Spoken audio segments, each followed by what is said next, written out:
नमस्कार, मैं संदीप कसालकर। स्वागत है आपका 3.OTV के इस खास एपिसोड में। वेब3 की दुनिया के माध्यम से हमारे जीवन में क्रांतिकारी बदलाव लाने वाली ब्लॉकचेन टेक्नोलॉजी हमारे साथ साथ प्रकृति और वसुंधरा के हित में भी आगे बढ़ती हुई दिखाई दे रही है।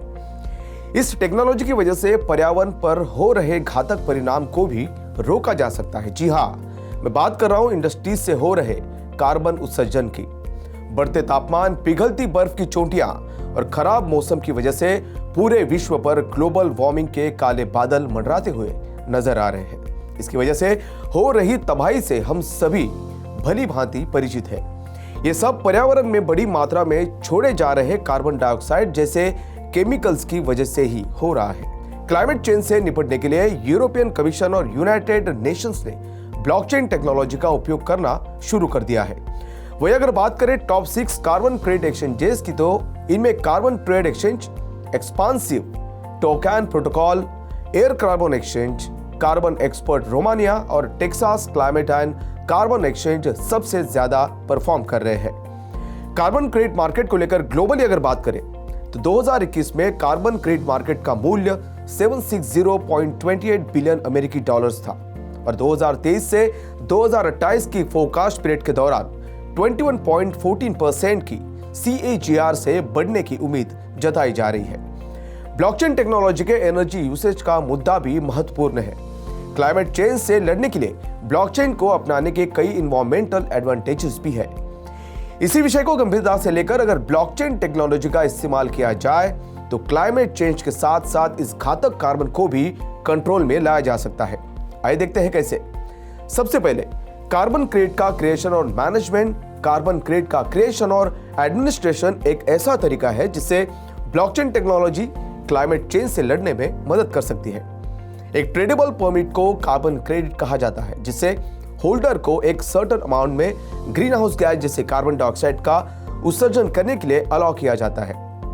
उत्सर्जन को कम करने के लिए बिजनेसेस और ऑर्गेनाइजेशंस कार्बन क्रेडिट खरीद सकते हैं, जिसका मार्केट में व्यापार भी किया जा सकता है। ब्लॉकचेन के उपयोग से कार्बन क्रेडिट का मैनेजमेंट अधिक ट्रांसपेरेंट और इफेक्टिव हो सकता है। सभी कार्बन क्रेडिट ट्रांजैक्शंस को रियल टाइम में ट्रैक किया जा सकता है और डिसेंट्रलाइज्ड लेजर का उपयोग कर ट्रैक भी किया जा सकता है। ऐसा करने से धोखाधड़ी से भी बचा जा सकता है। अब देखते हैं रिन्यूएबल एनर्जी सोर्सेस को किस तरह से प्रमोट किया जा सकता है। डिसेंट्रलाइज्ड एनर्जी इंफ्रास्ट्रक्चर को एस्टैब्लिश करने से blockchain technology renewable energy sources को अपनाने के लिए भी प्रोत्साहित कर सकती है। एक सेंट्रलाइज्ड ऑर्गेनाइजेशन या यूटिलिटी कंपनी भी सहायता के बिना लोग और कंपनियां एक डिसेंट्रलाइज्ड एनर्जी ग्रिड का उपयोग कर एक दूसरे से रिन्यूएबल एनर्जी खरीद या बेच सकते हैं। यह सोलर और विंड पावर जैसे रिन्यूएबल एनर्जी सोर्सेस को अपनाने में भी मदद कर सकता है और फॉसिल फ्यूल्स पर निर्भरता को भी कम कर सकता है। सप्लाई चेन मैनेजमेंट भी कई मामले में सुधारा जा सकता है। सप्लाई चेन मैनेजमेंट एक अन्य क्षेत्र है जहां क्लाइमेट चेंज से निपटने के लिए ब्लॉकचेन टेक्नोलॉजी का उपयोग किया जा रहा है। बिजनेसेस को अपने कार्बन फुटप्रिंट को कम करने और सप्लाई चेन में प्रोडक्ट्स और मटेरियल्स के कार्बन फुटप्रिंट को ट्रैक करने के लिए ब्लॉकचेन के इस्तेमाल से सस्टेनेबल डिसीजंस लेने के अवसर मिल सकते हैं। सस्टेनेबल प्रोडक्शन और कंजम्पशन प्रैक्टिसेस को बढ़ावा देकर ग्रीन हाउस गैस उत्सर्जन को काफी कम भी किया जा सकता है।